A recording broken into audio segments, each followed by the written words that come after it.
이쪽은 유키. 그녀는 700년 이상 살아온 뱀파이어다.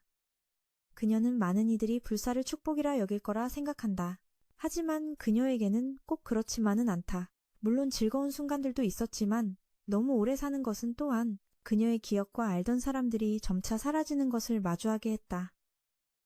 하지만 그녀는 계속 살아왔고 지금은 교사로 일하고 있다. 그리고 오늘 그녀의 학생들이 그녀에게 장난을 치려고 계획했다.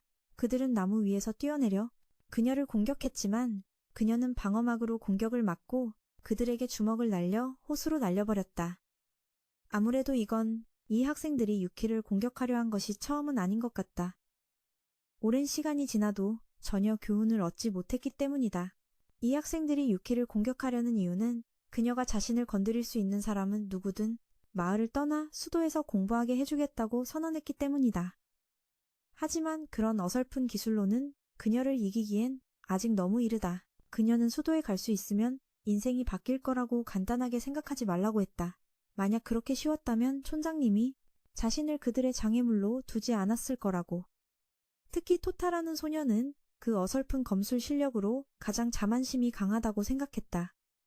하지만 토타의 일행은 유키가 자신들이 배우지 않은 마법을 썼다며 트집을 잡았다. 그 후 반 전체가 책상을 한쪽으로 치웠고 유키는 다가가서 자신의 단점을 보려 하지 않고 오히려 트집을 잡는 그들을 날려버렸다. 학교의 선생님도 유키가 아이들에게 너무 엄격한 것 같다고 생각했다. 그들은 그녀가 토타의 보호자이기에 그를 잘 돌봐주는 것은 이해하지만 가끔은 좀 더 부드러워야 한다고 생각했다. 한편 토타의 일행은 유키가 마법을 써서 비겁하게 싸웠다고 생각했다. 마법은 10년 전부터 보급되었지만 여전히 사용할 수 있는 사람이 적어서 사람들은 마법 도구라는 것을 만들었는데 그것은 매우 비쌌다. 그래서 토타의 일행은 예전 방식으로 훈련하기로 결정했고 언젠가 수도에 도착해 궤도 엘리베이터라는 탑에 발을 들일 날을 꿈꿨다. 일행이 훈련하러 가려 할 때 토타가 먼저 가보겠다고 했고 친구들도 오늘 이 토타에게 중요한 날이라는 것을 기억해냈다. 그는 부모님의 묘를 찾아갔다. 토타의 부모님은 몇 년 전 사고로 돌아가셨고 그는 기억을 잃었다. 유키가 우연히 그 사고 현장을 지나가다가 토타를 구해냈고 지금은 그의 보호자가 되었다. 두 사람은 여전히 티격태격하지만 집에서는 매우 친하다. 갑자기 토타는 자신이 성묘하러 올 때마다 항상 찾아오는 누군가의 그림자를 발견했다. 그 그림자는 궤도 엘리베이터 꼭대기에서 토타를 기다리고 있다고 말했다. 그날 밤 토타는 또 저녁을 준비했다. 유키를 위해. 그녀는 그의 공부 실력도 이만큼 좋았으면 좋겠다고 생각했다. 그는 그 후 다시 훈련하러 갔다. 다음 날 친구들 모두 유키에게 또 당했다. 일행은 마법을 모르면 유키를 이길 수 없다고 생각했다. 그래서 타치바나 선생님이 그들이 마법을 배우는 것을 도와주겠다고 나섰다. 그는 일행에게 마법 도구를 주었지만 친구들만 사용할 수 있었고 토타는 마법과 별로 인연이 없는 듯했다. 그래서 선생님은 그에게 팔찌 하나를 주었다. 그날 밤 그는 그것을 살펴봤지만 이 팔찌가 무엇인지 몰랐다. 유키가 그것을 발견하자 그는 이것이 자신이 유키에게 주고 싶은 선물이라고 말하며 그녀에게 주었다. 다음날 유키가 그 팔찌를 손목에 차자 갑자기 토타 일행에게 기습을 당했다. 그리고 마법으로 묶였다. 토타는 친구들과 합류하기 위해 달려오고 있었다. 하지만 유키가 묶이자 선생님은 돌변하여 일행 전체를 쓰러뜨렸다. 타치바나는 마법으로 유키를 공격했고 그녀는 저항할 수 없었다. 그 팔찌가 그녀의 마법을 봉인했기 때문이다. 타치바나는 지난 6개월 동안 교사로 위장하며 기회를 엿보고 있었다. 유키를 잡기 위해서. 그녀에게는 6억의 현상금이 걸려 있었다. 타치바나는 유키 같은 뱀파이어와 시간을 끌고 싶지 않아서 끝내려 했지만 토타가 달려들어 막았다. 하지만 그는 금세 튕겨나갔고 타치바나는 달려들어 그의 팔 한쪽을 잘라버렸다. 그 후 유키가 나서서 그를 위해 공격을 막아주며 그와 친구들이 합격했다고 선언했다. 그리고 이것은 그녀가 토타에게 처음으로 선물을 받은 것이라 매우 기뻤다. 하지만 타치바나는 두 사람에게 감상에 젖을 기회를 주지 않고 그대로 유키를 베어버렸다. 그는 끝내기 위해 토타도 한번 찔렀고 이것은 단지 이를 뿐 개인적인 원한은 없다고 말했다. 하지만 유키가 토타를 깨우며 그를 구했을 때 반뱀파이어로 만들었다고 밝혔다. 이제 그에게는 두 가지 선택지가 있었다. 하나는 인간으로 죽거나 아니면 그녀의 피를 마시고 불사의 괴물이 되는 것이었다. 친구들이 타치바나에게 당하기 직전이었기에 빨리 선택해야 했다. 그 후 토타는 유키의 피를 마시기로 결심했고 타치바나가 막 공격하려는 순간 그가 돌아와 그와 맞섰다. 하지만 타치바나는 마법으로 그를 날려버리며 그가 무엇이든 간에 그저 꼬마일 뿐이니 자신을 겁주려 하지 말라고 했다. 하지만 토타는 그 후 팔을 복구하고 그에게 주먹을 날려 수십 미터를 날려버렸다. 그 후 토타도 기절했다가 유키를 다시 만났다. 그는 유키가 무사한 것에 놀랐고 그녀는 자신이 뱀파이어라는 사실을 알려주었다. 그리고 이제 그도 불사신이 되었다. 토타는 괜찮다고 했지만 유키는 일단 불사의 어두운 면을 겪어보면 그게 전혀 좋은 게 아니란 걸 알게 될 거라고 했다. 하지만 그는 불사신이라도 괜찮다고 했다. 곁에 유키만 있다면 그리 나쁘지 않을 거라고. 그녀가 자신의 유일한 가족이기 때문이다. 다음 날 토타와 유키는 작별 인사를 했다. 친구들과 수도로 떠났다. 이곳에 계속 머물면 위험이 닥칠 것을 우려했기 때문이다. 친구들은 곧 따라잡겠다고 약속했다. 토타를 따라잡아 궤도 엘리베이터에서 다시 만나자고 했다. 하지만 그는 그곳에 분명 뭔가 재밌는 게 있을 것이고 거기에 오르면 유명해질 거라고 믿었다. 두 사람은 그 후 한적한 길로 갔고 토타는 왜 대중교통을 이용하지 않는지 궁금해했다. 유키는 지금 자신들이 현상금 사냥꾼들의 표적이 되고 있어서 대중교통을 이용하면 대학살이 일어나기 쉽다고 했다. 그 후 토타는 빨리 수도에 도착해 새로운 친구를 많이 사귀고 싶어 했다. 영원히 14살의 모습으로 살아야 하니 누군가와 관계를 맺을 때 조심하라고. 그는 그 후 근처 폭포로 목욕하러 갔다가 유키의 조언이 옳다는 것을 깨달았다. 그는 목욕 중인 다른 사람과 우연히 마주쳤는데 그 사람은 칼을 휘둘렀지만 토타는 재빨리 피했고 상대가 남자라는 것을 알아차렸다. 그는 즉시 한 대 맞았지만 그 후 두 사람은 갑자기 서로 알게 되었다. 그 소녀는 쿠로였는데 그는 놀랐다. 자신의 칼을 피한 사람을 처음 만났기 때문이다. 그 후 두 사람은 앉아서 이야기를 나눴고 쿠로는 자신을 소개했다. 저 탑 위에서 왔으며 부유한 가문의 자제라고 했다. 그는 현재 집에서 쫓겨난 상태로 찾을 때까지 돌아갈 수 없다고 했다. 700살 먹은 뱀파이어를 찾아야 한다고. 그때 갑자기 유키가 나타났고 쿠로는 즉시 칼을 뽑아 공격했다. 유키는 바로 쿠로의 정체를 알아차렸고 쿠로 역시 토타가 뱀파이어라는 것을 알게 되었다. 쿠로는 자신이 불사신 사냥꾼 협회에서 왔다고 소개했다. 그 후 쿠로는 즉시 유키에게 몸을 꿰뚫렸고 이에 토타는 분노했다. 유키가 사람을 죽였기 때문이다. 하지만 유키는 다시 보라고 했고 쿠로 역시 불사의 몸을 가진 듯했다.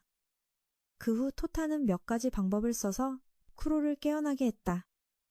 그가 가족에게 버림받은 이유도 이 불사의 몸 때문이었는데 만약 그가 유키를 쓰러뜨리지 못하면 이 불사의 몸으로 가문에 돌아갈 수 없었다. 유키는 쿠로가 이긴다면 그와 싸워주겠다고 했다.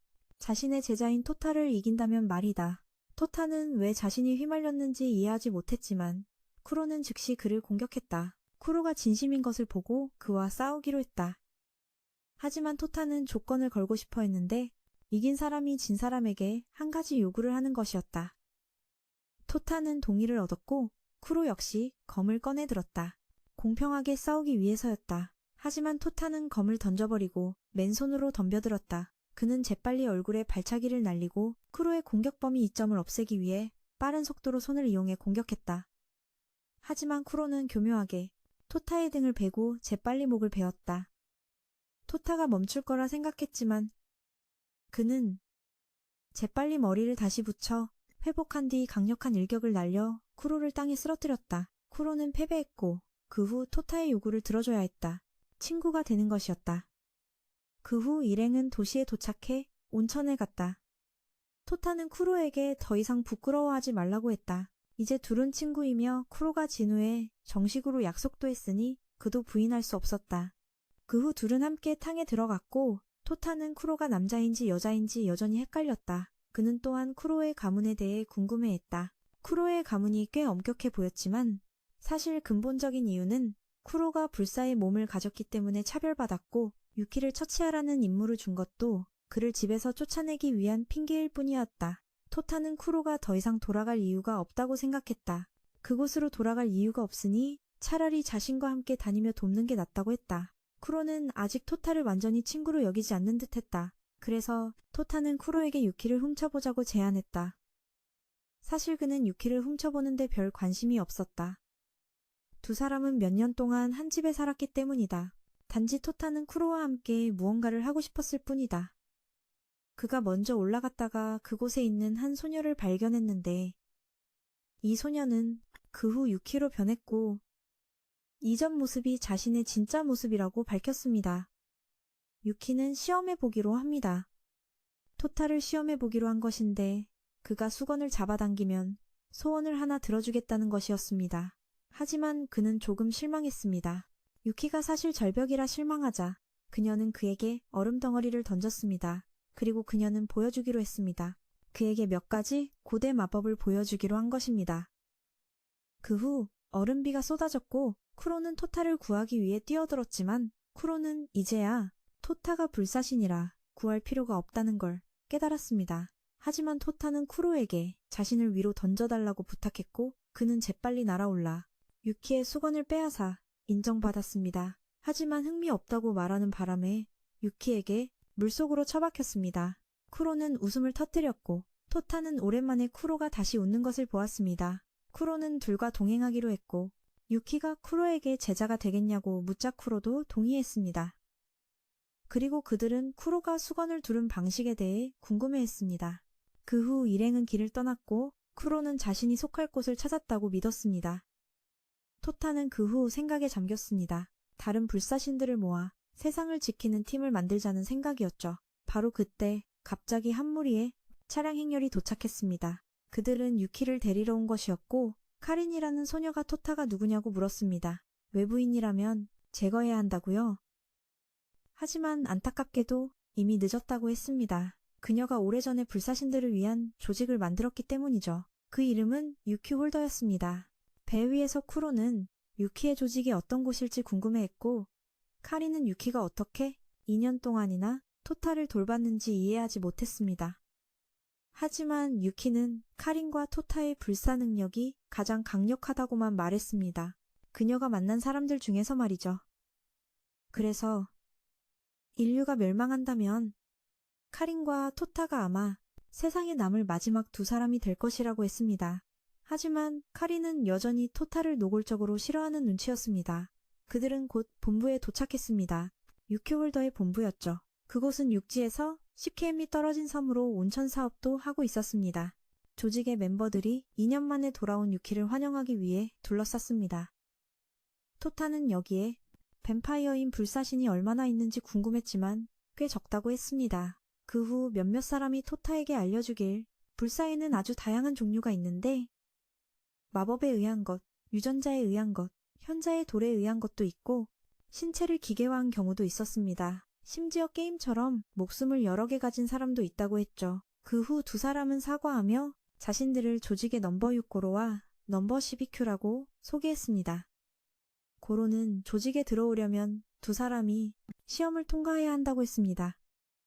보통은 조직 지하의 마술을 조사하는 것이지만 규칙을 바꿔서 주말까지 자신들에게 한 대라도 맞히기만 하면 합격이라고 했습니다. 무기 사용 여부는 상관없고 기습이든 정면 승부든 상관없다고 했죠. 쿠로는 그렇게까지 봐주는 걸 보니 실력이 대단할 거라고 생각했습니다. 고로는 자신이 쿠로의 상대가 되고 토타는 이큐에게 맡긴다고 했습니다. 하지만 카린이 나서서 토타를 상대하겠다고 했습니다. 토타는 곧바로 달려들었지만 카린에게 순식간에 바닥으로 내동댕이 쳐졌습니다. 유키는 싸울 때는 봐주지 말라고 가르쳤습니다. 상대가 여자라고 해서 말이죠. 쿠로도 곧바로 싸움에 돌입했습니다. 다음날 토타는 쿠로에게 자신이 카린을 기습하려 했지만 계속 실패했다며 역시 카린은 강하다고 했습니다. 싸울 때 고로는 자신의 경험과 직감으로 계속 피하기만 했다고 합니다. 두 사람에게는 아직 주말까지 시간이 있지만 실력을 키우지 않으면 그들을 맞힐 수 없을 겁니다. 그 후 두 사람은 우연히 지나가다 넘어진 한 하녀를 만났습니다.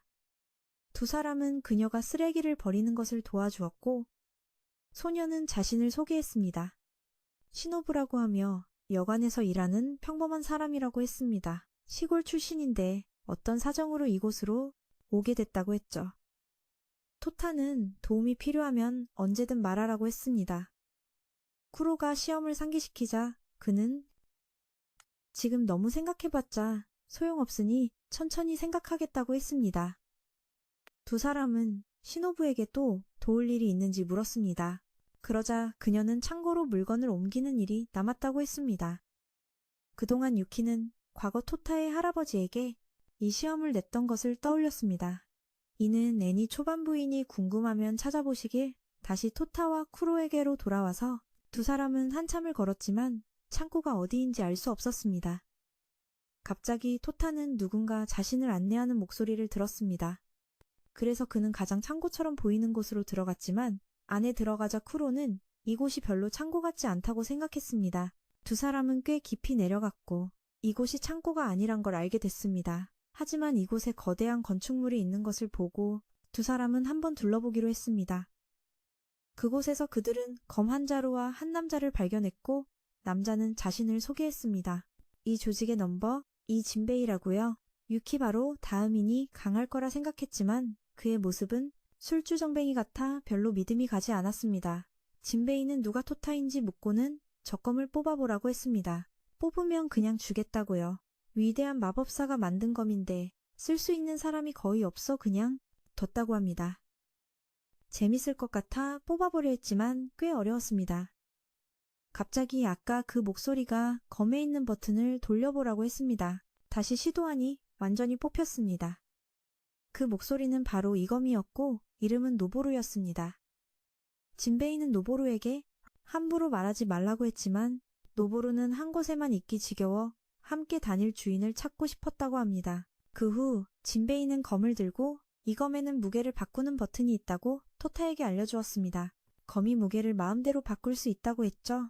그는 무게를 1톤으로 올려 토타에게 던졌고 토타는 즉시 팔이 잘렸습니다. 그 후 무게를 50톤까지 올려 무게를 늘리는 것에 이점을 보여주기 위해 한번 휘둘러 보였습니다. 하지만 노보루를 완전히 다루는 것은 험난한 과정이지만 토타는 진베이를 실망시키지 않겠다고 다짐했습니다. 진베이는 두 사람에게 밖에서 소란 피우지 말고 여기서 훈련하라고 했습니다. 그 후 며칠간 토타와 쿠로는 동굴에서 훈련했습니다. 동시에 신호부의 일을 자주 도와주었죠. 진베이는 유키에게 두 아이를 자신이 훈련시키겠다고 했습니다. 유키는 그저 두 사람이 시험을 통과할 수 있을지 지켜보고 싶었습니다. 7일간의 훈련 끝에 두 사람은 이제 시험에 다시 임할 준비를 마쳤습니다. 쿠로는 고로에게 토타는 카린에게 향했습니다. 카린은 토타가 기습이 효과가 없자 포기했다는 것을 알아차렸습니다. 그는 자신이 배면 흉터가 남냐고 물었고 그녀는 아니라고 했습니다. 그러니 자신있게 공격하라고 했죠. 토타는 즉시 달려들어 싸웠지만 검이 무게를 늘렸음에도 카린을 놀라게 하기엔 역부족이었습니다. 한편 쿠로는 여전히 고로에게 압도당하고 있었습니다. 쿠로는 쿠로의 몸놀림은 좋지만 검술이 부족하다고 생각했죠. 그는 토타라면 어떻게 했을지 생각했고 일부러 팔을 잘리게 한 뒤 잘린 팔로 고로의 등 뒤를 찔렀습니다. 그는 쓰러졌다가 게임처럼 다시 부활했고 그에게는 아직 250개가 넘는 목숨이 남아 있었습니다. 고로가 목숨을 잃은 건 오랜만이라며 쿠로의 합격을 인정했습니다. 한편 신호부가 갑자기 괴물에게 발각됐습니다. 한편 토타는 카린에게 밀리지 않고 있었습니다. 그는 거미 무게를 계속 바꿔 적절한 공격을 날렸습니다. 그는 카린의 허점을 만들어 발을 걸어 넘어뜨리고 공격하려 했습니다. 하지만 공격을 날리기 직전 신호부의 비명소리에 그쪽으로 달려가야 했습니다. 그는 괴물떼가 몰려오는 것을 발견했습니다. 그래서 카린은 그가 사람을 구하는 동안 괴물들을 유인하기로 했습니다. 하지만 괴물 한 마리가 남아 토타가 처리해야 했습니다. 그는 신호부를 안전한 곳으로 데려갔고 그 후 다른 사람들도 도착했습니다. 하지만 토타는 검의 무게를 50톤으로 맞추고 괴물물이 한가운데로 뛰어내려 순식간에 증발시켰습니다. 유키도 상황을 보러 왔다가 토타가 아직 시험을 통과하지 못했다고 했습니다. 카리는 더는 기회를 주지 않으려 했지만 그가 자신의 교복을 망가뜨렸으니 봐주겠다고 했습니다. 유키는 누군가 지하에 구멍을 뚫어 괴물들이 나온 것 같다고 했습니다. 그래서 쿠로와 토타는 그들을 전부 소탕해야 했습니다. 한편 진베이는 유키의 술을 훔쳐 마신 죄로 똑같이 지하로 던져졌습니다. 세 사람은 괴물들을 전부 처리해야만 다시 지상으로 올라올 수 있었습니다. 다음날 토타는 시노부에게 유키가 맡긴 임무 때문에 또 떠나야 한다고 말했습니다. 그와 쿠로 모두 카린과 동행하라는 임무였죠. 다음 임무에서 지원하라는 것이었습니다. 토타는 고급차를 타고 갈 거라 생각하며 시노부에게 선물을 사오겠다고 약속했습니다. 하지만 막상 떠나보니 뛰어가야 한다는 걸 알게 됐습니다. 몇몇 침략자가 나타나 수도로 가는 것이라고 카린이 설명했습니다. 오래전부터 세상은 빈부격차 문제에 시달려왔고 이곳도 마찬가지라고 했습니다. 슬럼가는 늘 위험하고 불법적인 곳으로 여겨져 사회와 격리되었습니다. 부자들은 가난한 사람들이 완전히 사라지길 원했죠. 유키홀델의 카리는 토타가 정말 바보라고 외쳤고 그 후 일행은 이곳의 아이들을 즐겁게 해주기 위해 놀이를 해야 했다. 그 후 토타는 요리를 하러 갔고 이쿠는 그가 어떤 초에스 셰프보다 요리를 더 잘한다고 칭찬했다. 카리는 토타가 요리 재능밖에 없는 것 같으니 아예 셰프가 되는 걸 고려해보라고 말했다. 그 후 카리는 매일 요리할 사람을 정하기 위해 팔씨름 시합을 제안했다. 토타가 항상 진다는 걸 잘 알고 있었기 때문이다. 그 후 카리는 둘을 데리고 빈민가의 전경을 보러 갔다. 이곳은 점점 넓어져 인구는 200만 명에 달했다. 매일 밤 누군가 와서 그들을 쫓아내려 했기에 유큐 홀델에게 도움을 요청한 것이었다. 그때 토타는 훈련을 하러 갔다. 그는 빠른 걸음 연습을 하다가 어떤 남자에게 들켰다. 그는 토타에게 달려와 전부 틀렸다며 발로 찼다. 그는 무술가이며 이 빠른 걸음 기술을 가르쳐줄 수 있다고 했다. 하지만 토타는 단지 팔씨름에서 이기기 위해 훈련 중이었다. 그러자 그는 그를 도와주기로 했다. 우선 빠른 걸음 능력에 대해 시범을 보여주고 도표까지 그려주며 다리 힘을 조절하는 것이 팔씨름에도 큰 도움이 될 것이라고 말했다. 그 후 그는 자신을 카이토라고 소개하며 다리를 조종하는 법을 배우면 세상을 제어하는 법도 배우게 될 것이라고 말했다. 그는 바람을 밟고 공중으로 날아올랐고 토타는 매우 흥미로워했다. 그는 토타가 자신의 기술들을 배운다면 제자로 받아주겠다고 했다. 그날 밤 토타는 발로 요리를 했다. 평소보다 훨씬 어려웠지만 그는 개의치 않고 계속 연습했다. 심지어 발로 밥까지 먹었다. 다음날 그는 빠른 걸음에 더 능숙해졌지만 아직 완벽하지 않았다. 카이토는 그가 손처럼 발을 능숙하게 사용하기를 원했다. 그 후 토타는 계속 발로 모든 일을 하며 카이토에게 배우러 갔다. 그곳에서 루키라는 소년을 알게 되었다. 그 아이도 토타처럼 발 사용법을 배우고 싶어 하는 듯했다. 카이토는 자신의 훈련 과정에서의 고충을 이야기했는데 가장 힘든 것은 다른 사람들에게 정신병원을 탈출한 미친놈 취급을 받는 것이었다. 그 후 토타는 계속 발 사용법을 연습했고 카이토는 다른 두 동료를 만나러 갔다. 이 무리 또한 불사신을 제거하는 자들이었고 카이토는 늑대인간이었다. 그는 토타를 가르치고는 있었지만 모든 것을 가르쳐주지는 않았다. 토타와 루키는 조직의 직원 몇 명에게 식사를 배달하러 갔는데 둘이 떠나자마자 그 두 직원은 망토를 입은 자들에게 암살당했다. 한편 카린이 목욕을 하고 있을 때 갑자기 애꾸눈의 검은 옷을 입은 남자가 그녀 바로 옆에 나타나 공격을 막기 위해 마법 장벽을 써야 했다. 그녀는 그의 총을 빼앗고 그에게 비키라고 했지만 그는 그녀와 좀 더 놀고 싶어 했다. 그녀는 그에게 계속 베었지만 그를 주먹으로 날려버리고 그의 목숨을 끊겠다고 위협했다. 하지만 그는 재빨리 총을 집어 그녀의 입에 쏘았고 그녀는 놓을 수밖에 없었다. 그는 자신을 용병 부대원 신디라고 소개했다 한편 토타와 루키는 고철을 줍고 있었다. 루키는 대학에 가기 위해 돈을 벌고 싶고 사업가가 되어 이 지역 전체를 바꾸고 싶다고 말했다. 갑자기 둘은 빈민가에 여러 화재가 난 것을 발견했다. 토타가 달려가자 루키가 바로 표적이 되어 그는 그 아이를 구하러 달려가야 했고 나머지 무리는 쿠로가 처리했다. 쿠로는 그들이 누군가에게 조종되는 꼭두각시라고 말했다. 그들은 조직에 연락해 지원을 요청하고 주민들을 대피시켜야 했다. 토타는 루키를 먼저 보낸 후 즉시 카이토에게 여러 번 찔린 후 장풍을 맞고 전투에서 날아갔다. 한편 그 눈먼 검객은 쿠로와 싸우고 싶어 했다. 그동안 카리는 이신디라는 자가 그림자 조종사라는 것을 알아냈다. 그는 그림자로 그녀를 묶고 다시 잠시 그녀를 희롱했다. 한편 쿠로는 혼자서 2명의 적을 상대해야 했다. 쿠로는 카이토의 속도에 완전히 압도당했다. 한 팔이 잘렸지만 쿠로도 반격에 성공했다. 하지만 그는 쿠로가 회복형이라는 것과 상처가 회복 속도를 초과하면 제거할 수 있는 유형임을 깨달았다. 그 후 쿠로가 방어 자세를 취하자 갑자기 카이토가 등 뒤로 돌아 그의 몸을 두 동강 냈다. 토타 일행은 완전히 궁지에 몰려 역전의 기회를 찾지 못했다. 쿠로는 토타 쪽으로 날아갔고 그는 토타를 돕기 위해 봉인을 풀어야 한다는 걸 알았다. 하지만 바로 그때 루키가 갑자기 나서서 쿠로와 토타를 지키려 했다. 한편 신디는 카린이 과거 유럽의 한 마을에 살았던 불사신 소녀라는 것을 알게 되었지만 그녀는 당시 마녀 사냥꾼들에게 쫓기며 여러 번 죽을 뻔했지만 죽지 않았다. 그리고 어느 날 카린은 흔적도 없이 사라졌다. 그는 그녀의 이야기를 듣고 오랫동안 그녀를 찾아다녔다. 그녀의 회복 능력은 그녀가 피 한 방울 흘리지 않게 했지만 잔인하게도 그녀는 여전히 고통을 느꼈다. 그는 인간에게 그렇게 고문당했으면서 왜 이 가난한 자들을 돌보는지 이해하지 못했다. 한편 루키는 카이토 앞에서 거의 아무것도 할 수 없었다. 루키가 왜 이런 짓을 하냐고 묻자 눈먼 노인은 고용주가 이 땅을 되찾고 싶어 하기 때문이라고 말했다. 이곳은 그들 같은 가난뱅이들의 것이 아니기 때문이다. 저 탑은 화성과 바로 연결되어 있으며 그곳의 고객들은 자신들의 자산이 불법 침입당하지 않기를 원했다. 그래서 이 청소 작업이 그들 같은 용병에게 맡겨진 것이다. 루키가 죽을 위기에 처하자 쿠로가 그를 보호하려 했지만 둘 다 토타에게 구출되었다. 한편 카리는 신디의 급소를 걷어찼다. 그녀는 그가 만난 중 가장 역겨운 변태라며 그를 두들겨 팼다.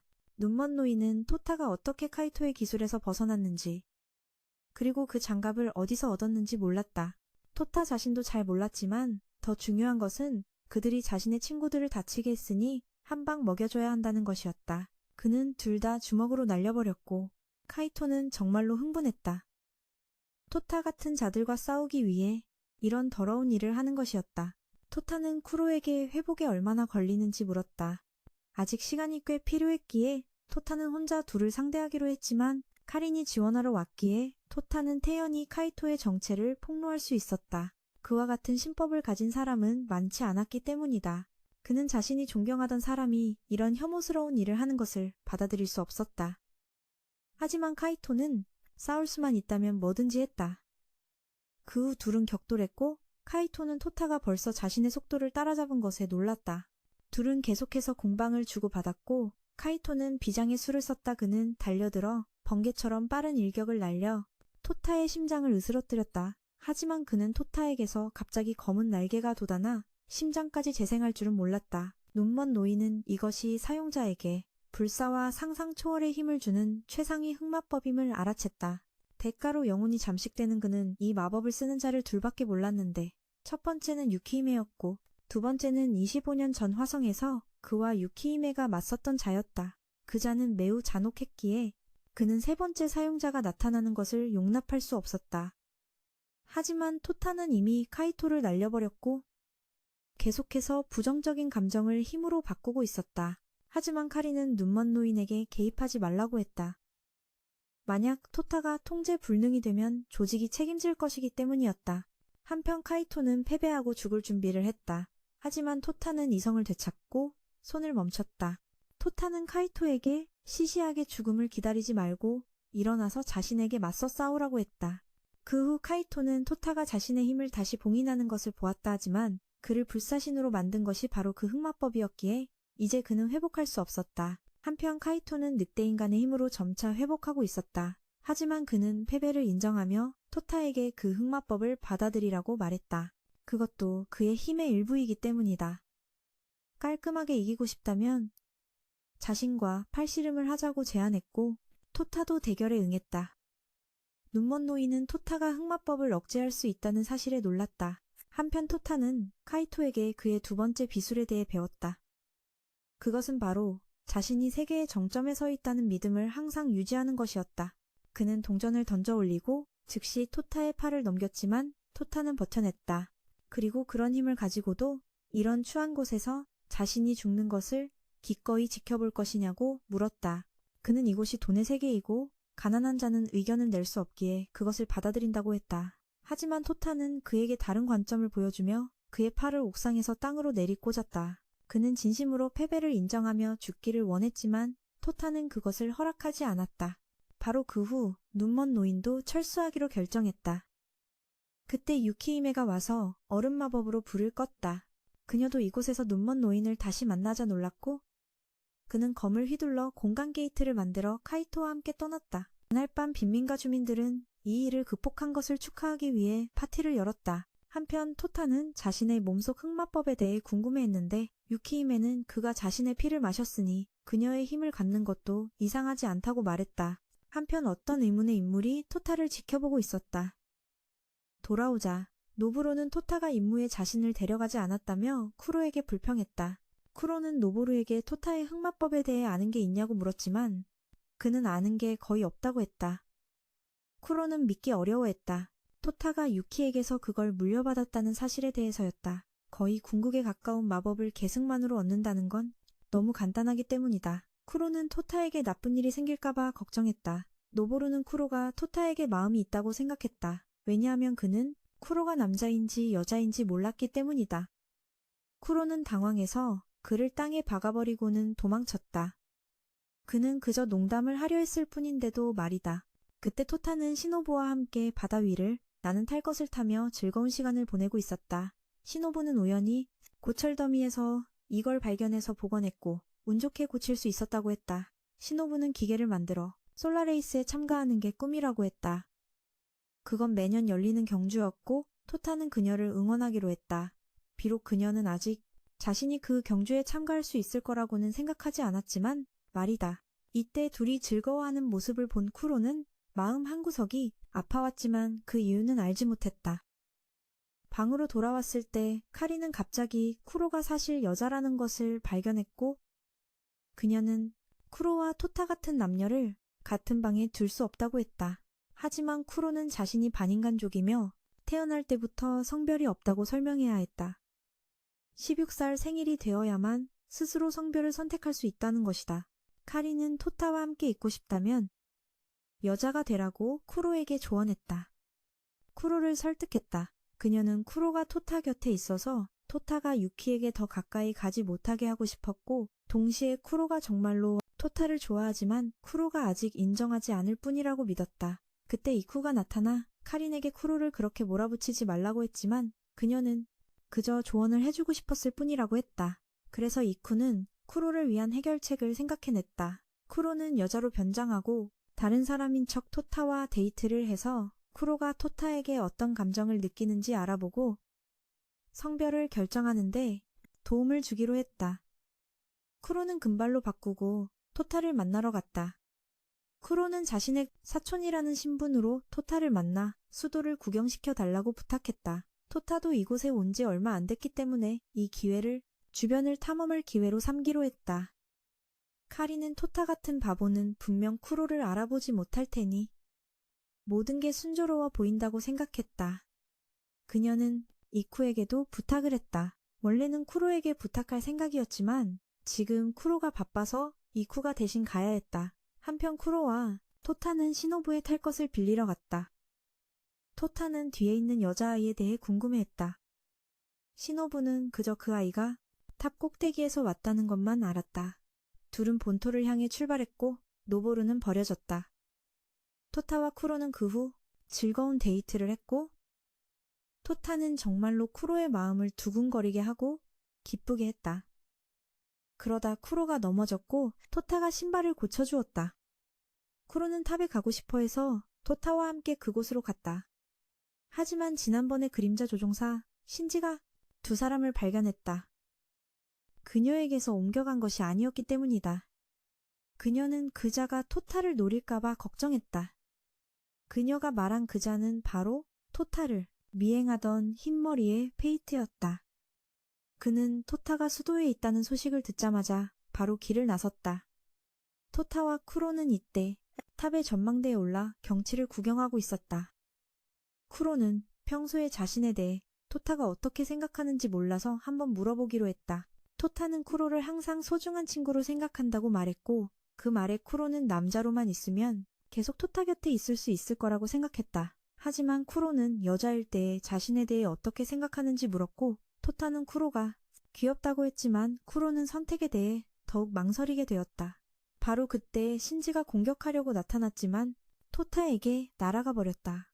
그는 그림자를 사용해 토타를 묶었고 쿠로는 어쩔 수 없이 돕기 위해 나섰지만 쿠로는 금방 다른 검객에게 가로막혔다. 이자는 순식간에 쿠로를 쓰러뜨리고 신지에게 빨리 토타를 데려가라고 했다. 쿠로는 아직 여자의 몸에 익숙하지 않아 모든 힘을 발휘하기 어려웠다. 하지만 쿠로는 일어나 싸웠고 자신이 불사신이라는 사실을 드러냈다 그러자 검객은 쿠로를 탑 밖으로 날려버렸다. 그는 다시 한번 쿠로를 쓰러뜨리고 신지가 데려가도록 했다. 하지만 이때 쿠로는 마음을 다잡고 속박에서 벗어나 달려들어 신지를 날려버렸다. 쿠로는 원래 몸으로 돌아와 검객을 후퇴시키고 토타를 되찾았다. 토타는 깨어난 후 쿠로가 여기 있는 것에 놀랐다. 쿠로는 우연히 탑 안에 있다가 여동생을 안전한 곳으로 데려왔다고 거짓말을 해야 했다. 쿠로는 남자든 여자든 토타 곁에 있기로 결심했다. 하지만 토타는 쿠로의 여동생이 꽤 예쁘고 상냥하며 자신이 결혼하고 싶은 이상형이라고 말했고 이 때문에 쿠로는 성별 선택에 대해 다시 신중하게 생각해야 했다. 둘이 돌아가려 할 때 이쿠와 카린을 다시 만났다. 하지만 키리에는 갑자기 토타와 단둘이 할 얘기가 있다고 했다. 그녀는 토타를 구석으로 데려가 무릎을 꿇고 자신에게 얼굴을 걷어차이라고 했다. 그녀를 6번이나 지키지 못했기 때문이었다. 그 직후 키리에는 갑자기 암살당했고 토타는 범인이 신지라는 것을 알아차렸다. 소녀는 토타에게 자기 손을 잡으라고 하고는 그를 기지로 데려갔다 하지만 이른 아침 그와 쿠로가 막 기지를 떠나 놀러 나갔을 때 그는 카린과 이쿠를 다시 만났고 카린은 토타가 왜 여기 있는지 몰랐다. 왜냐하면 키리에는 자신의 능력에 대해 많은 사람에게 알리지 않은 것 같았기 때문이다. 배 위에서 키리에는 자신이 나무 아래에 만든 모래 언덕이 부활 지점이며 불이 꺼지지 않는 한 계속 효과가 있다고 설명했다. 키리에가 죽으면 그 지점에서 부활하고 다른 사람을 만져서 함께 데려올 수 있다는 것이다. 하지만 이전 6번의 부활에서는 그가 항상 그녀의 손을 놓고 신지를 쫓아갔기 때문에 이번에야말로 함께 돌아올 수 있었다. 일행은 이전처럼 쿠로를 만나러 갔다가 다시 흩어졌다. 키리에는 궤도 엘리베이터 꼭대기에서 열리는 회의에 참석해야 한다고 했다. 토타는 그 말을 듣고 매우 흥미를 느끼며 따라가고 싶어 했다. 하지만 토타는 그녀를 처음 만났을 때도 똑같은 말을 했었다. 그 직후 신지가 나타났다. 토타에게 걷어차여 날아갔다. 그는 그림자에 숨어 다른 방향에서 공격하려 했지만 토타는 노보루를 데리고 와서 그것도 막아냈다.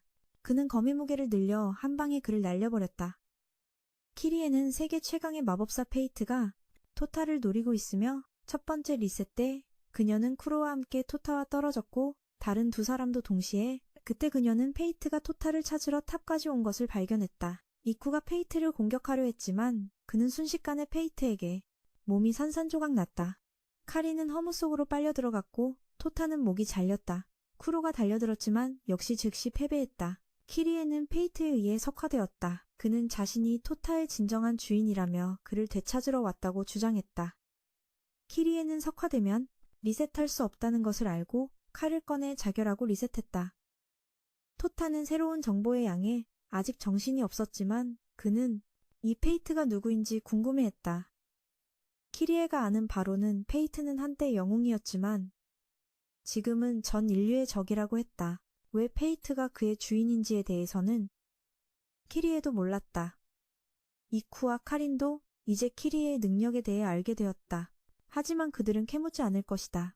자신의 불사에 대한 비밀은 그 사람의 약점이며 키리에의 경우는 가장 실수가 일어나기 쉬운 유형이기 때문이다. 만약 배신당하면 그 결과는 예측할 수 없을 것이다.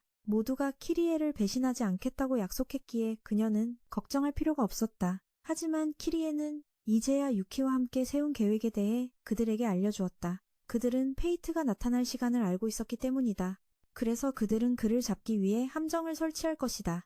일행은 다시 탑으로 돌아갔고 토타는 페이트가 찾아오도록 그 자리에 머물기로 했다. 카린과 이쿠는 그의 주의를 끌기 위해 싸울 것이고 쿠로와 키리에는 페이트에게 닿기만 하면 키리에가 페이트를 부활 지점으로 데려갈 것이다. 그 부활 지점은 기지 아래 동굴에 저장되어 있다. 하지만 이쿠는 모두가 키리에와 함께 돌아오기를 원했다. 일행은 그 후 준비를 마쳤다. 계획을 세우고 모든 가능한 방향으로 흩어졌다. 이쿠는 위성을 조종하여 탑을 조준하고 준비했다. 그들은 또한 왜 유키가 참여하지 않는지 궁금해했다. 키리에는 페이트가 유키를 감지할 수 있어서 그가 섣불리 토타를 공격하지 않을 것이라고 설명했다. 그 후 토타는 누군가와 부딪혔는데 그 사람이 그의 몸에 어떤 표식을 남겼다. 한편 토타는 페이트에 대해 더 알아보려 했고 유키가 준비해둔 정보를 받았다. 80년 전 페이트는 화성에서 일어난 사건을 해결하는 데 도움을 주었고 세상을 구했었다. 토타의 할아버지는 그때 그와 함께 화성에 있었다. 당시 두 사람 모두 영웅이었고 얼마 지나지 않아 유키가 합류했다. 하지만 토타의 할아버지가 돌아가신 후 페이트는 변했고 인류의 적이 되었다. 그가 토타를 쫓는 이유는 그와 할아버지 사이의 관계 때문이었다. 그래서 그의 말을 들어서는 안 된다고 했다. 토타가 페이트에 대해 생각하고 있을 때 다른 사람들이 페이트가 도착했다고 알렸다. 페이트 뒤에 있었기 때문이다. 그는 페이트가 자신을 본 것을 알았기에 더 이상 물러서지 않고 그대로 맞섰다. 그의 두 친구는 토타를 알아보고 그에게 달려왔다. 한 하녀에게 제압당해 손을 쓸 수 없었다. 페이트는 토타 앞에 나타나 친근한 척했지만 토타의 두 친구가 인질이라는 것을 분명히 했다. 토타도 연극을 그만두고 그에게 맞춰주지 않았다. 그는 초대하려 했다. 자기 팀으로 오라며 유키는 아무것도 못해서 네 성장에 도움이 안 될 거라고 했지만 토타는 결심했다. 유키에 대한 그의 말을 믿지 않고 맞서기로 했다. 하지만 그는 현명하게 행동하라고 경고했다. 자기는 여기 있는 모두를 눈 깜짝할 사이에 없앨 수 있기 때문이었다. 토타는 갑자기 페이트가 테러리스트라고 소리쳐 사람들을 대피시켰다. 카린은 재빨리 공격하며 페이트의 공격을 피해 토타의 친구 둘을 걷어찼다. 그 후 둘은 동시에 공격했다. 하지만 페이트에게 막혔다. 토타는 거미 무게를 늘려 페이트의 방패를 부쉈고 이유는 재빨리 주도권을 되찾고 위성에서 페이트에게 총알을 발사했다. 그가 막으려고 하자 쿠로와 키리에가 재빨리 달려들었다.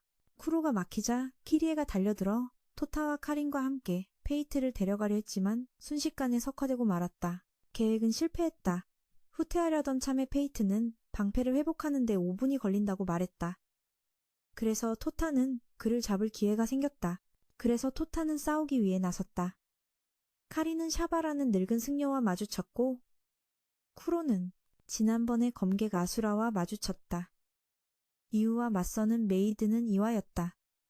그들은 모두 페이트의 조직 날개 없는 하얀 날개 소속이었다. 그때 쿠로는 아수라가 팔이 6개인 화성인이라는 걸 알아챘다. 이와는 이웃처럼 사이보그였지만 전투 경험은 더 많았다. 한편 카린은 키리에의 손에 있는 숫자를 발견했다. 그동안 토타는 보법을 이용해 페이트를 공격했다. 하지만 금방 쳐내버렸다. 그는 다가와서 토타의 머리 위로 카레비를 쏟아부었다. 토타는 그 공격에서 살아남았다. 하지만 페이트는 그의 할아버지는 10살 때 흠집 하나 없이 피했다고 말했다. 토타는 그가 좀 할아버지에게 너무 집착하는 것 같다고 생각했다. 그는 공격하기 위해 달려들었고 페이트는 그가 그렇게 빨리 중력검을 마스터할 줄은 몰랐다. 토타는 페이트에게 일격을 가했고 그는 물러나 마법을 시전해야 했다. 카린은 토타에게 키리에의 손에 있는 숫자에 대해 알려줬다. 그는 키리에에게 계획이 있다는 걸 알고 숫자가 0이 될 때 모두 모이라고 말했다. 토타는 페이트를 도발하며 근접전을 할 용기가 없다고 말했다. 그러자 그는 즉시 달려들어 토타를 잡았다.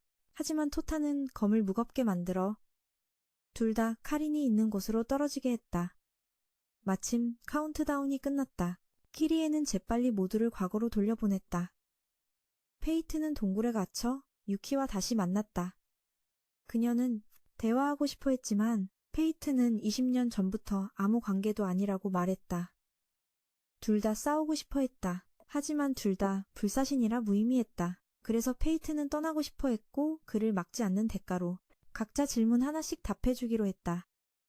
그는 세상의 모든 것을 알기에 무엇이든 물어볼 수 있었다. 토타는 물을 개 많았다. 그래서 뭘 물을지 고르지 못했고 이유가 먼저 물었다. 토타가 왜 필요하냐는 것이었다. 페이트는 할아버지를 구하기 위해 토타가 필요하다고 답했다. 토타는 할아버지가 돌아가신 줄 알았지만 사실 유키가 그 사실을 숨겼던 것이다. 페이트는 이 태양계의 120억 명을 구할 수 있을 것이다. 그 다음 카린이 물었다. 토타의 할아버지는 누구를 더 아꼈냐는 것이었다. 페이트와 유키 중 누구냐는 질문에 페이트는 할아버지가 소중히 여기는 사람은 많다고 답했다. 유키는 토타의 증조할아버지만을 사랑했다. 그래서 그는 이 문제에 대해 더 깊이 말하지 않았다. 그 후 쿠로는 페이트가 토타를 필요로 하는 게 급한 일인지 물었다. 페이트는 20년은 더 기다릴 수 있는 일이라고 말했다. 그리고 토타의 차례가 되었다. 그는 페이트에게 물었다. 부모님을 죽인 사람이 당신이냐고. 그는 사실이라고 인정했고 토타는 그 자리에서 싸우려 했다. 하지만 바로 그때 할아버지의 영상이 나타났다. 토타의 몸에 있는 인장을 통해 내기가 나타났다. 내기는 자신이 정말 살아있으며 할 말이 많다고 했다. 토타에게 말이다. 유키는 갑자기 쿠로에게 통신장치를 찾아 파괴해달라고 부탁했다. 내기는 토타에게 페이트가 거짓말을 했다고 말했다. 태양계 전체가 위험에 처했다는 것에 대해서였다. 내기는 페이트가 토타를 돕고 싶어 한다는 걸 알았지만 토타에게 진실을 알려주고 싶어 했다. 하지만 말을 꺼내기도 전에 쿠로가 통신인장을 끊어버렸다. 페이트는 지금이 적절한 때가 아니라는 것을 깨달았다. 싸울 때가 아니라는 것을 토타는 할아버지가 무슨 말을 하고 싶어 했는지 알 수 없었다. 그 후 키리에는 꽤 화가 났다. 힘들게 페이트를 잡았는데 유키가 그를 풀어줬기 때문이다. 게다가 토타의 할아버지가 나타났을 때 그녀는 유일하게 그 자리에 없었다. 카리는 키리에가 토타를 좋아하는 것 같아서 그 중요한 순간에 없었던 것을 아쉬워한다고 생각했다. 한편 토타는 유키에게 물어보려 했지만 그녀는 한사코피했다. 그녀는 아직 토타에게 모든 것을 알려주고 싶지 않았다. 그때 갑자기 한 귀부인이 기지로 찾아와 토타와 유키를 만나고 싶다고 했다. 그 후 토타는 훈련하러 갔다가 시노부가 버리러 가던 쓰레기 봉투를 실수로 베어버렸다. 그 후 둘은 즐겁게 이야기를 나누었고 그 모습에 키리에와 쿠로는 둘의 관계를 의아해했다. 바로 그때 방금 온 귀부인의 손녀 미조레가 나타나 여자들에게 토타에게서 떨어지라고 요구했다. 토타가 바람둥이 집안의 피를 이어받았기 때문이었다. 그의 증조할아버지는 수많은 여자들을 거느린 하렘을 이루었고 할아버지는 강사 시절 30명이 넘는 학생들을 유혹했다. 그녀의 할머니도 토타의 할아버지 때문에 눈물 흘린 사람 중 하나였다. 미조레는 토타가 여자들의 적이라며 그를 처리하려 했다. 그에게 덤벼들었다. 토타는 실수로 미조레를 던져버렸고 그녀를 받기 위해 쫓아가야 했다. 이 일로 미조레의 눈에 비친 토타의 이미지가 바뀌었다. 그녀는 그를 인정하기로 결심하고 이곳의 여자들을 토타에게서 지키겠다며 소유권을 주장했다. 그녀는 토타가 자신의 약혼자라고 선언했지만 토타는 거절했다. 미조레에 대해 아무것도 몰랐기 때문이다. 한편 미조레의 할머니는 유키를 만나 옛날 이야기를 나누고 있었다. 토타의 할아버지에게 함께 가르침을 받던 시절이었다. 장면을 건너뛰어 미조레는 토타에게 점심을 가져다 주었다. 시노부의 메이드복까지 빌려 입고 왔다. 키리에와 여자들은 미조레가 점점 토타의 마음을 얻기 위해 행동하고 있으며 음식을 이용하는 것이 고단수라고 생각했다. 미조레는 거의 연애 수준으로 음식을 가져와 토타와 시노부를 대접했다. 키리에는 미조레가 하인에게 시켜 만든 줄 알았지만 그녀의 손에 상처가 있는 걸 보니 분명 직접 만든 요리였다. 카리는 키리에가 사랑에 빠졌다고 확신했다. 동시에 인간 여자애들이야말로 진정으로 사랑을 쟁취하는 법을 아는 것 같다고 생각했다. 그들 같은 불사신은 도저히 따라갈 수 없는 무언가가 있는 듯했다. 만약 인간 여자애들을 꽃에 비유한다면 자신들은 조화와 같았다. 영원히 점지만 가짜일 뿐이었다. 그때 이쿠가 나타나 해결책을 제시했다. 남녀가 함께 목욕하며 등을 밀어주면 애정이 깊어진다는 것이었다. 일단 목욕탕에 들어가면 무슨 일이든 일어날 수 있기 때문이다. 그는 토타에게 인사를 하러 가기로 했다. 한편 미조레 할머니는 유키와 계속 대화하며 내기가 다시 나타났다는 사실을 알게 되었다. 토타의 할아버지는 누군가에게 탑 꼭대기에 붙잡혀 있으며 그 사람이 허락할 때만 이야기할 수 있다는 것이었다. 미조레의 할머니는 토타에 대해 이야기하고 싶어 했다. 그녀는 토타가 언젠가 떠나 자신만의 여정을 떠나야 할 날이 올 것이며 유키가 그 순간을 두려워한다는 걸 알고 있었다. 하지만 유키는 토타를 떠나보내는 것을 받아들여야 할 것이다. 그것이 내기가 그들에게 가르쳐준 용기였다. 그때 토타는 욕조에서 이후에게 몇 가지 이야기를 들었다. 그는 자신의 진짜 몸은 병상에 누워있으며 이 기계 몸으로 85년 동안 지냈다고 말했다. 하지만 유키를 만난 덕분에 조직에 들어와 즐거운 인생을 살 수 있었다. 바로 그때 카린이 들어왔고 이곳이 꽤 텅 비어 있어 놀랐다. 그녀는 이유가 말한 대로 토타의 등을 밀어주기로 하고 빗자루로 그의 등을 문질렀다. 키리에가 달려와 카린을 막았다. 카린은 이 일에 참여하지 않겠다고 말했기 때문이다. 하지만 둘이 한눈판 사이에 시노부가 기회를 잡았다. 미조레는 재빨리 달려와 시노부를 걷어찼다. 두 금발 소녀는 토타의 등을 밀어주려 했지만 쿠로가 그를 지붕으로 끌어올려 도망치라고 했다. 카린은 포기했지만 다른 사람들은 계속 쫓아왔다. 토타는 그 후 유키가 있는 곳으로 떨어졌고 유키가 소녀들의 등을 밀어줄 기회를 가로챘다. 토타가 왜 자기를 피했냐고 묻자 그녀는 그때 몸이 좀 안 좋았다고 말했다. 유키가 등을 다 밀어줬지만 아무 일도 일어나지 않았다. 그래서 이유는 두 사람이 이미 서로를 아끼고 있어서 반응이 없는 것이라고 생각했다. 그 후 미조레와 시노부는 서로에게 사과했다. 조금 전의 과한 행동에 대해서였다. 미조레는 둘 다 인간이기에 시노부를 이해했지만 그렇다고 토타를 시노부에게 양보하겠다는 뜻은 아니었다. 시노부 또한 무슨 수를 써서든 미조레와 경쟁하기로 결심했다. 한편 토타는 유키를 찾아갔고 그녀는 할 말이 있었다. 그녀는 진짜 모습으로 이야기했다. 토타는 먼저 유키가 할아버지를 사랑하는지 물었다. 그녀는 지금도 그렇다고 인정했다.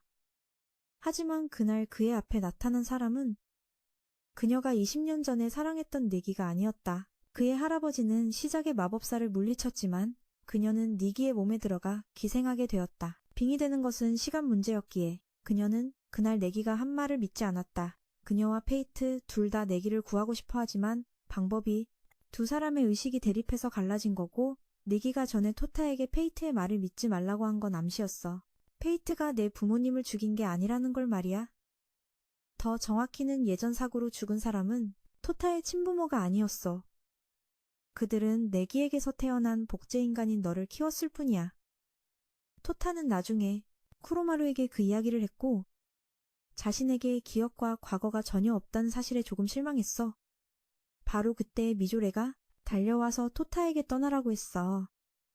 그가 갈 곳은 무술대회였지? 미조레와 유키히메의 아버지들은 이때 토타에게 모든 걸 말해준 게 옳은 선택이었는지 확신하지 못했어. 토타는 꽤 많은 사람이 대회에 참가하러 온 것에 압도당했어. 미조레는 다양한 종류의 무술과 마법이 사용될 거라고 말했고 더 중요한 건 결승전이 궤도 엘리베이터 꼭대기에서 열릴 거라는 거였어. 예선전이 있고 이걸 통과한 사람이 본선에 참가할 수 있었지. 불사신이든 아니든 모두 참가할 수 있었어. 토타는 등록하러 가고 싶어 했고 쿠로마루는 토타가 방금 전까지 슬퍼했는데 지금은 다시 활기차진 걸 보고 놀랐어. 키리에가 토타가 무슨 일로 슬퍼했는지 알고 싶어 했지만 쿠로마루는 숨겼지. 하지만 등록하러 갔을 때 토타는 불행히도 참가 자리가 다 차버렸어. 갑자기 빠지는 선수가 생기면 알려주겠다고 했지. 토타는 그 후 내년에 참가하기로 마음먹었어. 그때 미조레의 할머니가 찾아와서 다른 한 사람을 데려왔는데 그녀의 이름은 마나였어. 그녀는 토타가 서 있는 학원의 교장이었고 이곳은 내기가 가르쳤던 곳이기도 했지. 그리고 둘 다 내기의 제자였어. 미조레의 할머니는 토타와 단둘이 이야기하고 싶어서 미조레에게 잠시 자리를 비켜달라고 했어. 한편 신호부는 집에 있는 게 지루했는데 유키히메와 카린도스도에 간다는 걸 알고 따라가기로 했어. 그동안 토타는 할아버지의 예전 교실로 안내받았고 거기서 내기의 또 다른 제자인 사유를 만났어. 그녀는 유령이었고 토타를 만나 꽤 놀랐지. 한편 쿠로마루와 키리에는 미조레와 다시 만나 토타가 어딨는지 물었어. 그들은 미조레가 몰래 무슨 짓을 했다고 생각했지. 하지만 미조레는 오히려 자기 할머니가 토타에게 무슨 짓을 했을까봐 걱정했어.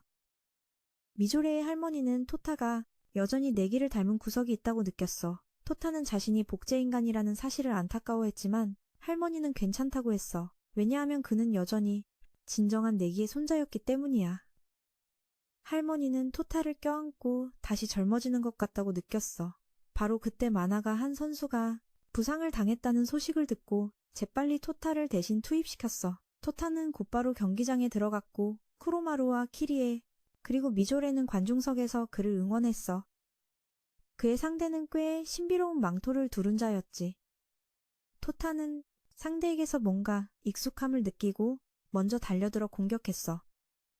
이상한 점을 느꼈고 쿠로마루도 그걸 알아챘어. 그 녀석이 이상한 건 살기를 뿜어내고 있는 것 같았기 때문이야. 그때 의무실에 있던 한 사람이 이 녀석이 자신을 때려서 출전 자리를 빼앗은 놈이라는 걸 알아챘어. 즉, 이 경기는 조작된 거였지.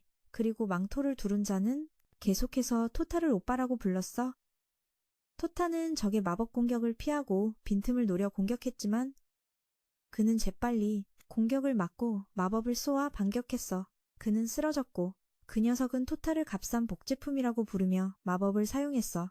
그리고 즉시 달려들어 그를 베었고 토타는 두 동강 났어. 쿠로마루는 끼어들고 싶었지만 경기장은 결계로 둘러싸여 있었어. 토타는 흑마법을 발동해 싸웠지만 상대는 검을 하나 더 꺼내 토타를 제압하고 어둠의 창을 연달아 쏘아 그를 땅에 고정시켰어. 그는 이 두 자루에 거미 토타의 흑마법을 포함한 모든 종류의 마법을 물리치는 물건이라고 말했어. 그는 토타가 단지 복제품일 뿐이지만 처음부터 불량품이었던 자신과는 다르다고 했어. 토타는 영원히 괴물일 뿐이라고 했지. 토타는 그 후 관중석의 친구들에게 응원을 받았어. 그는 상대가 말한 진실을 무시하고 일어섰지. 그는 상대가 여자라는 걸 깨달았고 그 후 또 다른 사람이 갑자기 나타났어. 쿠로마루는 그가 토타의 할아버지 내기라는 걸 알아봤지만 마나는 그들이 아는 내기가 아니라 시작의 마법사라는 걸 알아챘어. 그녀는 토타를 속여 탑 꼭대기로 데려가려고 했어. 하지만 토타는 거절했고 바로 그때 유키히메가 마법을 써서 경기장으로 곧장 내려와 토타를 도왔어. 그녀는 와서 시작의 마법사의 정체를 폭로했어. 하지만 갑자기 두 사람이 더 나타나 유키히메를 붙잡았지. 그들은 모두 내기의 옛 제자였고 다른 검객도 달려들었지만 카린과 쿠로마루에게 저지당했어. 키리에는 토타에게 검을 건네줬고 이제 양측은 병력수가 같아졌어. 시작의 마법사는 유키히메 쪽이 싸울 준비가 됐는지 알고 싶어 했고 토타는 여전히 준비가 되어 있었어. 유키히메는 저쪽 세 사람이 모두 죽었다고 말했어. 그녀는 시작의 마법사가 어떻게 그들을 부하로 만들었는지 몰랐지. 그리고 아는 사이라서 그들과 싸우고 싶지 않았어. 시작의 마법사는 그 후 갑자기 재채기를 한 번 했는데 그것 때문에 여기 있는 모든 사람의 옷이 전부 날아가 버렸어. 토타는 이렇게 비열한 능력을 가진 사람이 있을 줄은 몰랐지. 하지만 이건 내기가 알았던 병이었고 지금까지도 남아 있었어. 그리고 그건 네기 몸의 힘을 증명하는 것이기도 했지. 시노부도 이때 찾아와서 하늘에 왜 블랙홀이 있는지 궁금해했어.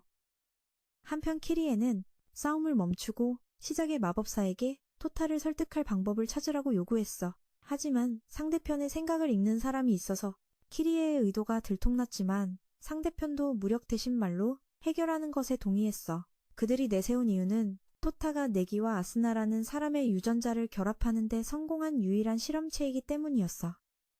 하지만 바로 그 순간 다른 자가 나타나 블랙홀을 만들어 토타를 빨아들였어. 그는 어떤 공간으로 끌려가 산대라고 자칭하는 자를 만났지. 노보루는 그가 자신을 만든 자이며 그에게 속지 말라고 했어. 그는 유키히메를 무력하게 만든 유일한 자였기 때문이야. 그는 즉시 산데에게 벌을 받았고 산데는 자신이 현재 시작의 마법사 편이며 토타를 설득하고 싶다고 말했어. 산데는 그 후 토타에게 유키히메의 과거를 보여줬어. 그녀는 예전에 그의 증조 할아버지인 나기에게 목숨을 구했고 그때부터 유키히메는 나기를 자신의 것으로 만들 때까지 그를 따라다녔어. 그는 그 후 15년 후 유키히메가 내기를 만난 학원으로 보내졌어. 내기가 더 강해지고 싶어 했기 때문에 유키히메는 내기를 자신의 부하로 만들 방법을 찾았고 그때 아스나가 나타났어. 내기는 그 후 유키히메의 제자가 되어 자신의 힘을 키워나갔지.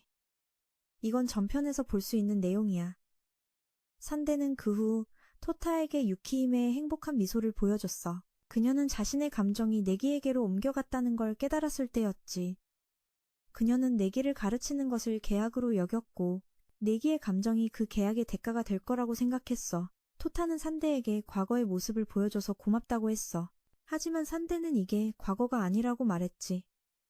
유키히메는 그 후 갑자기 토타를 알아보고 시작의 마법사에게 붙잡혔어. 토타도 산데에게 창 몇 개에 찔려 땅에 밝혔지. 유키히메는 시작의 마법사에게 찢겨버렸어. 토타는 유키히메에게 손을 뻗었지만 시작의 마법사는 유키히메는 절대 행복해질 수 없다고 말했어. 토타가 그녀를 따라가기로 할 때까지 말이야. 두 사람은 서로에게 닿았고 토타는 유키히메를 지키기로 결심했어. 유키히메는 영원히 토타 곁에 있고 싶다고 말했고 그 말에 토타는 유키히메가 자신을 구해줬던 날을 떠올렸어. 토타는 그 후 유키히메가 과거에 누구를 사랑했든 상관없이 이제는 자신이 그녀 곁에서 함께 평화롭고 행복한 곳으로 가겠다고 결심했어.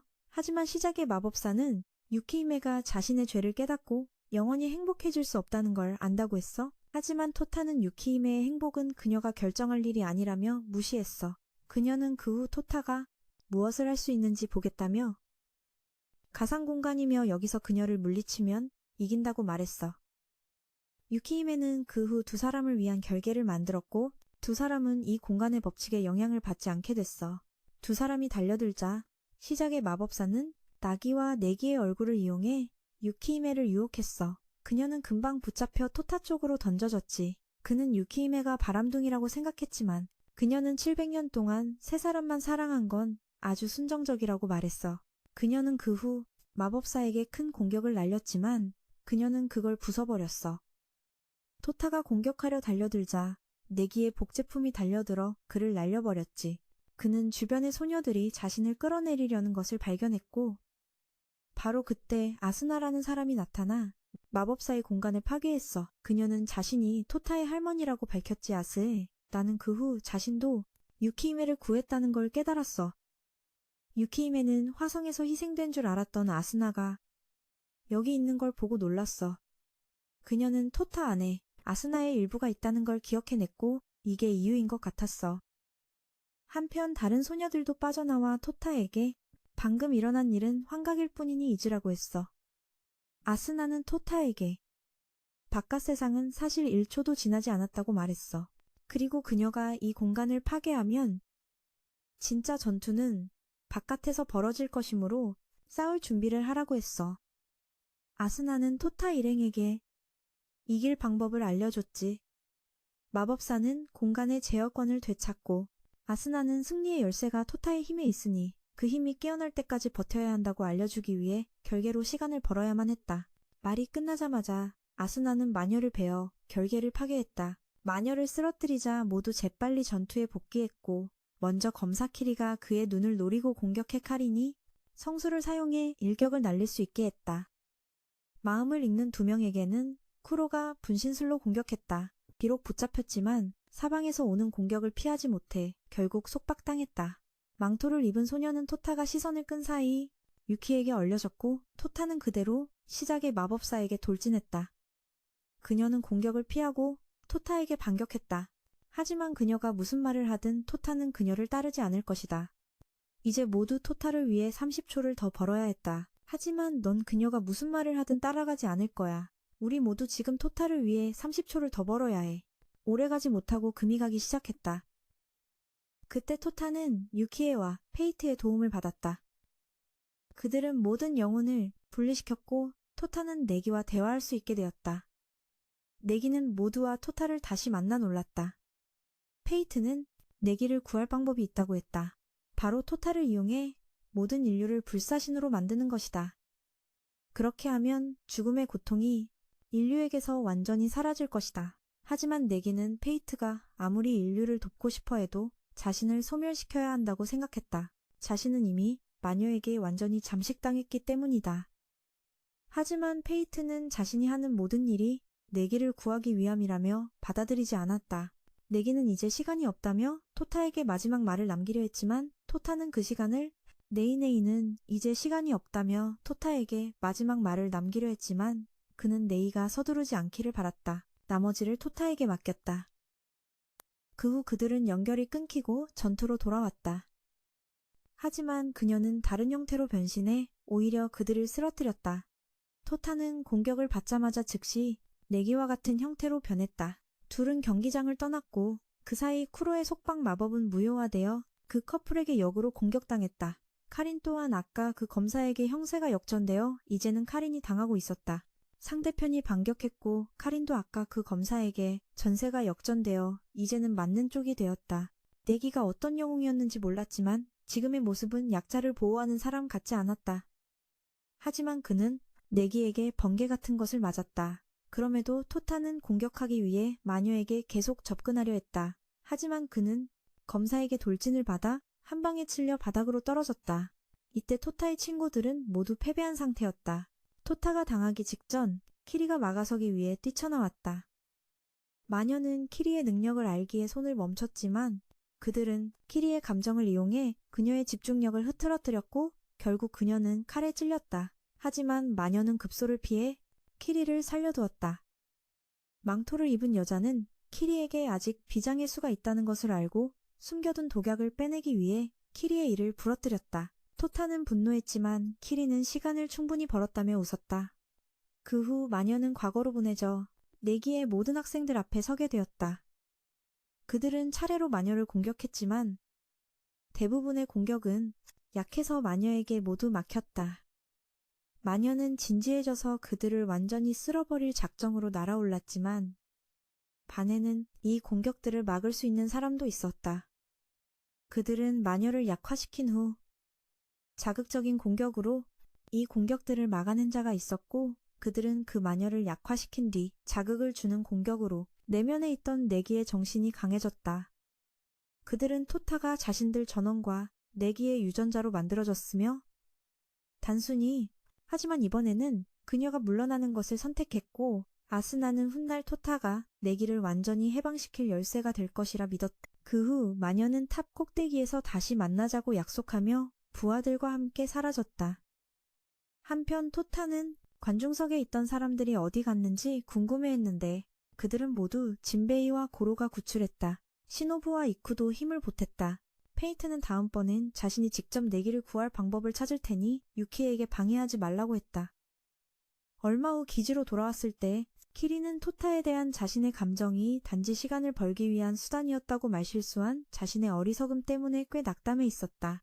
키리에는 토타를 향한 자신의 마음이 그저 수단일 뿐이라고 말실수한 자신이 바보 같다며 꽤 낙담했다. 그는 유키에가 더는 어디 가지 않도록 항상 곁에 있겠다는 약속을 지킬 것이라고 했다. 하지만 유키에는 거절하며 그럴 필요 없다고 말했다. 그 후 카리는 자기 앞에서 유키에게 고백하는 토타가 꽤 대담하다고 생각했다. 그녀는 토타를 혼내주기 위해 뒤쫓아갔다. 한편 유키에는 토타가 그런 말을 하기엔 아직 너무 이르다고 생각했다. 그리고 이 편은 여기서 그는 토타를 혼내주려고 뒤쫓아갔고 유키는 토타가 그 말을 하기엔 아직 너무 이르다고 생각했다. 그리고 이번 편도 여기서 끝이 납니다.